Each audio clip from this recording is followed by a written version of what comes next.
Now we move on to our next news.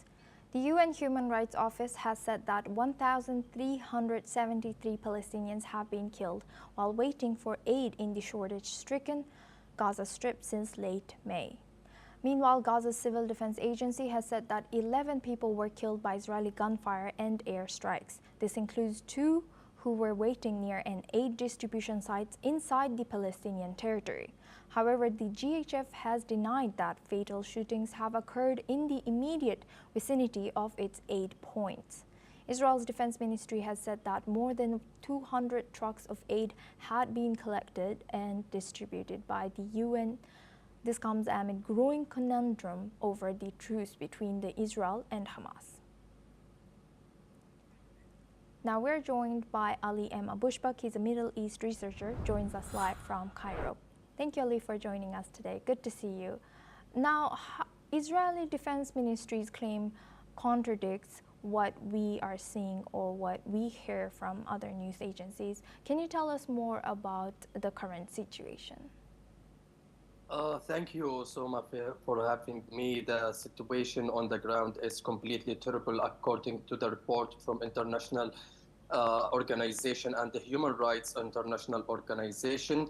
While United Nations Human Rights report that accusing that Israel has deliberately shooted more than 1,000 Palestinians since May in the controversial side of what they called it a humanitarian Gaza humanitarian function, which all the report, the international Watch Human Rights could describe it as the death trip for the Palestinian in Gaza.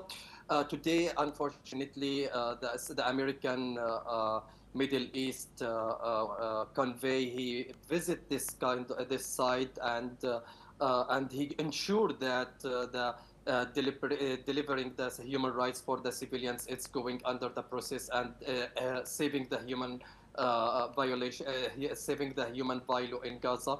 But unfortunately, also on the ground, Palestinian, the desperate people got killed deliberately, and we have seen the viral of the interview of the viral of interview for the American who resigned from this site, and his name Anthony Aguilar. He confirmed that Israeli troops deliberately shooting the unarmed civilians and the desperate civilians who gathered gathering to collect the food for their family and for themselves. Unfortunately, among of this atmosphere that Witkoff he complicit with in this kind of a crime for killing the civilians and violating the human rights.